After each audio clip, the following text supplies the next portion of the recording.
Hey everyone, it's Andrew Warner, founder of Bot Academy, and this is an interview about how to get your first client with someone who's here to share the story of how he got his first client. He is Antonio Thompson. He's one of the graduates of Bot Academy. He's someone who's gotten a client, and I invited him here to talk about how he did it. Antonio, good to have you. Thank you, Andrew. Great to be here. I am looking at a big fat zero in my notes here. And the zero is in response to the question that we asked you before you came on here, which is how many people did you reach out to before you got your first client? How do you not reach out to a client and get a client? What's your... Well, I know it, but you got to tell people. I'm kind of an introvert, right? And I'm not really into cold calling or cold emailing. And one of my specialties, though, is creating content, doing Facebook Lives and videos and webinars.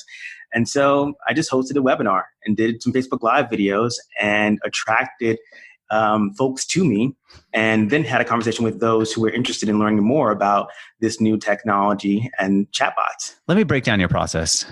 First of all, for somebody who is saying that he's not an outgoing or not not super social, you're willing to get on Facebook Live? It doesn't intimidate you? I'm a little intimidated today. No. Well, in the beginning, yes. When I first started doing Facebook Lives, definitely totally nervous and afraid. But after doing 5, 10, 15, 20, 100 Facebook Lives and YouTube videos, it kind of becomes natural. And, the introvertness just disappeared. Got it. Okay. And when you were just getting started, what's the material that you would go over in your Facebook Lives, in your blog posts, in your YouTube Lives? Yeah. So I would talk about how a business or an entrepreneur could generate more leads through Facebook Messenger, and show them a cool, neat way to do that a little bit on autopilot with the messenger bots. How? And what was the technique that you showed?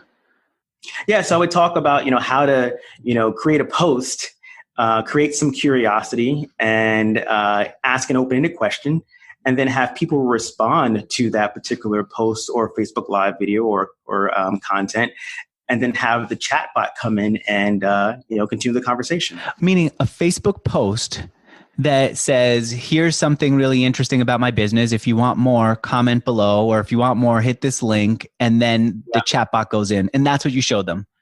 Yeah, I showed them the manual process of doing that and then having to respond to every message one by one. Okay. Then I said, what if you could do that and not be involved in the process? And then so I showed them how this, ManyChat and other messenger, bot software works to automate the process for you. And so you're showing them how they could do it themselves with the goal of getting them to pay you to do it for them? Yeah, because most people are lazy. They don't want to do it themselves. And so they think it's, technical and, there's lots of bells and whistles behind it. And, I offered to provide that service to them for a fee. Okay. By the way, that's a great technique for getting subscribers, to start something and then say, if you want more, here's a way to get more. That works for us on our blog posts. I try to get every single blog post on Bot Academy to have some reason, something that's additional that would give people a reason to subscribe to our chatbot. So if it's a PDF, if it's more detailed, if it's a video explaining what you just saw, there's a reason for you to go to the chatbot, and the chatbot will give it to you. But of course, once you ask for it, you're subscribing to the chatbot. You could always unsubscribe, but that's the way it works. So I like that. I like the format too of your presentations, which is, here's something really cool. Now I'm going to show you the long way that's complicated so that you feel the pain of not having a chatbot in your life, and you won't feel that this chatbot thing is ridiculous. And now I'm going to show you how the chatbot solves the problem. So that makes sense. What I want to understand then is, how do you invite them to sign up with you to hire you?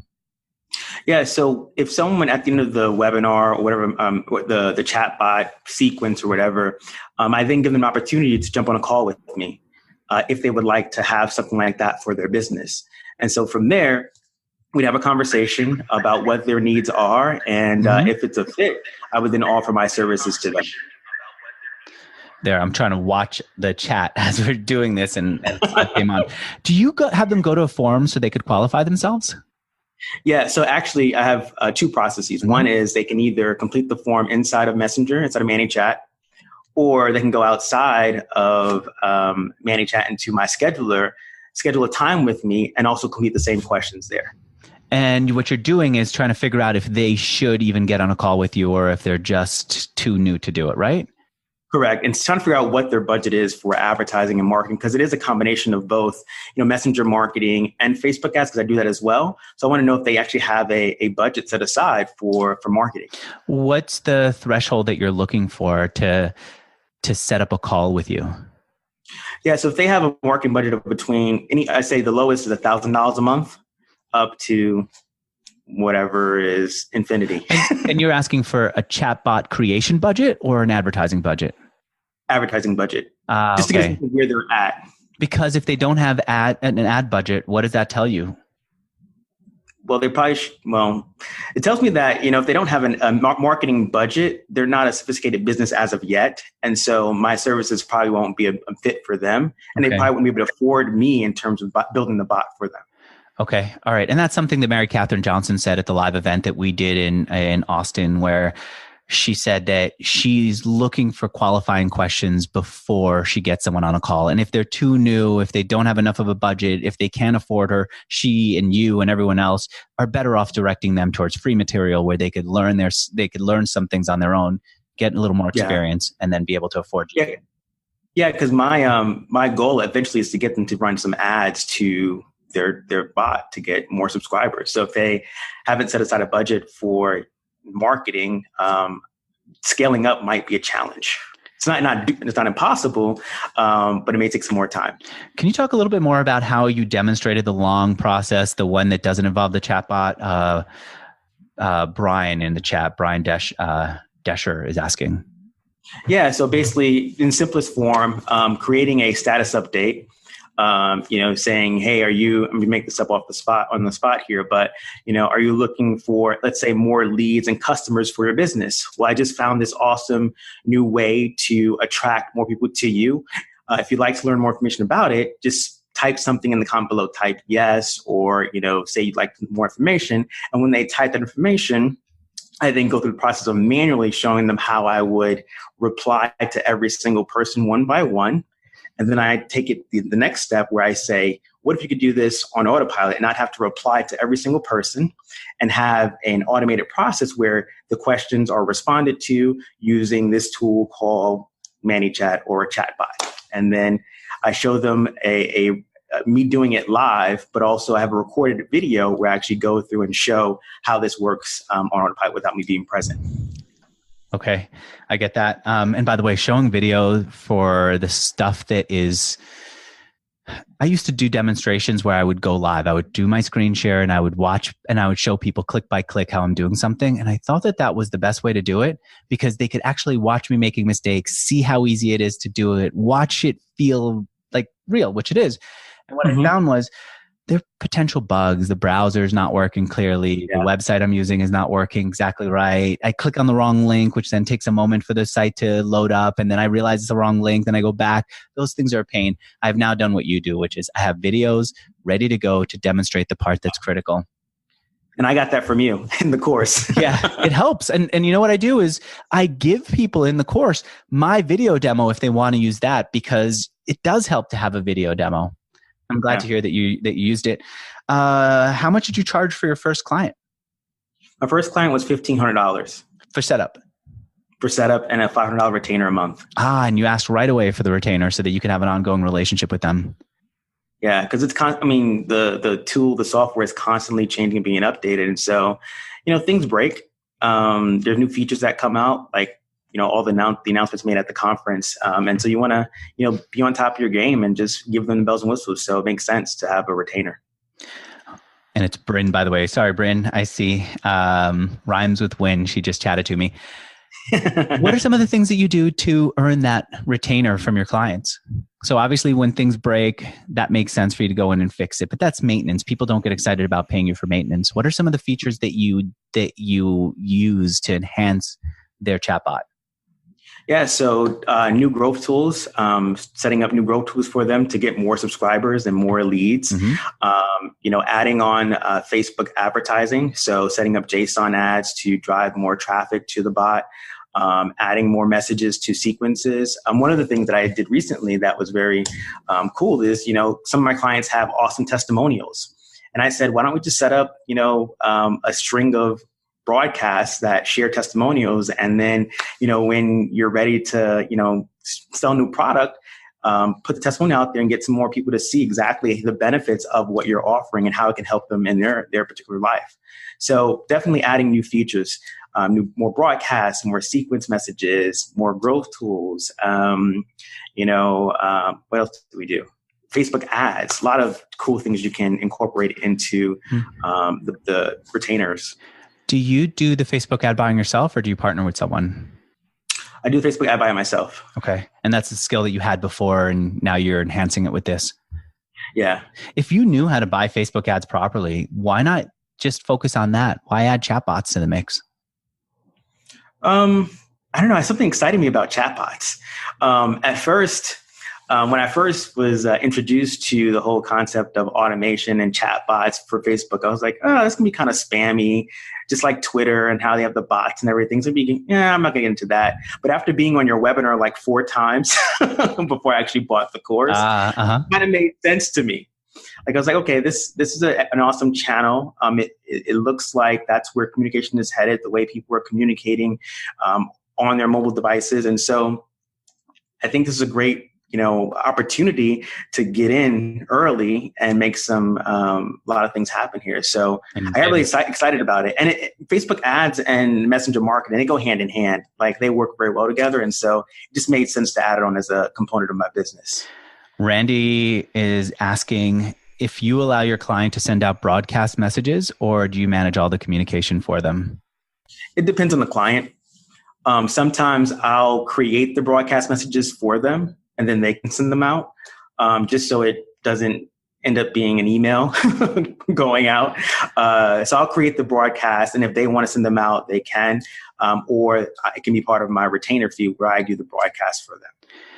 Yeah, people do have a tendency to write way too much in chat messages and think that it's okay. It's just not okay. You can't flood people with email length messages in chat. Yeah.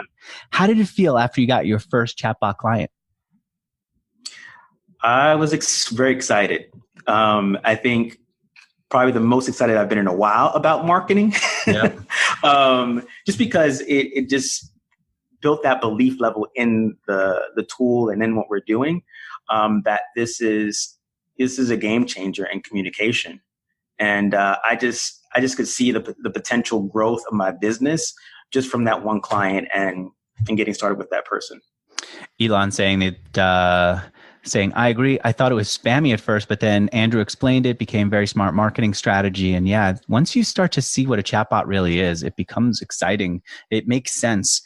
What do you say to Elon and Randy and Bryn and Antonio and Tobias and Andre and Gary and so many people, Ron, who are watching us? What advice do you give them about how to get clients based on your experience? I think so. I didn't follow the way you decided. You said we should approach people in the course. I do think that's effective. Mm-hmm. I would say, if you are, the outreach, the cold call and the cold email, that certainly works, and follow what Andrew teaches, but try to find something that works for you. When it comes to getting clients, whether it's attracting them to you, reaching out to people on LinkedIn, Facebook, Twitter, Instagram. I would just say, just do something, right, to connect with people, whether it's cold emailing, cold calling, or Facebook Live videos, or content, or status updates, things that are going to attract people to you or have you reach out to them. You have to do something that's going to get things moving. Yeah. And what we do is we give you one approach to get clients. And as people have heard here today, there are many of our graduates who've gotten clients using the process pretty much as we've laid it out. But we understand that it's not the only way. We want to just not send you out into the world saying, I've got to figure this out from scratch. I'd much rather give you something that you'll edit and change and customize to your own approach than give you nothing. And then the other thing that I keep telling our team here is, we are not the experts. We might have been the experts in the beginning when Shane Mack said, hey, thanks for your investment in Assist. Let me show you this new chatbot thing that Facebook's putting out there. But first, promise me you're not going to tell anyone. that point, I had an advantage over everybody else almost. But now people like you, Antonio, are figuring out new methods of getting clients, figuring out new approaches of dealing with clients, figuring out new ways of growing your business. And I understand if some of it might be proprietary to you, completely respect that. And I'd ask you to keep it private. And if you shared it with me, I'd keep it private. The way that I kept Shane Mack's information on what Facebook was creating before Facebook created chatbots. But I also understand that there's a lot that you want to share, that you're a person who's a giver, and our graduates are people who are givers who say, here's what's worked for me. It's time for me to teach. I'm going to teach because I'm going to help the next person. And also I'm going to teach because I want to raise my profile. And what we want to do as Bot Academy leaders is learn from you, absorb what works for you, and then share it with other people and say, we're not the only ones who've got every answer. Check out what Antonio is doing. And what Antonio did is start off with blog posts, recorded videos, Facebook Lives, and just teach the things that he saw that were working and was excited about, and then invited anyone who wanted to hire him to create it to contact him and fill out a form and apply to get on a call with him. And at that point, Antonio was able to sell to the right people at the right time. I think it's a great strategy. It's one that we've got to start incorporating into the Bot Academy course. In fact, Marcella, if you're on there, she's our VP of operations. She's making sure that everything's going right here today. You got to add that into the course, with the credit, of course, to Antonio for this model, because I think it's something that we should be teaching to. Antonio, thanks so much for being here. And what city are you in? New York. New York. All right. There's no conference that I'm going to in New York, so it might be a while before I get to see you. If anyone wants to see your Facebook Lives or read your blog posts or connect with you, what are the ways for them to get to know you better? They can find me on Facebook, Antonio R. Thompson, and then my website is AntonioRThompson.com. Cool. Thank you so much, Antonio R. Thompson. All right. Thanks, everyone, for watching.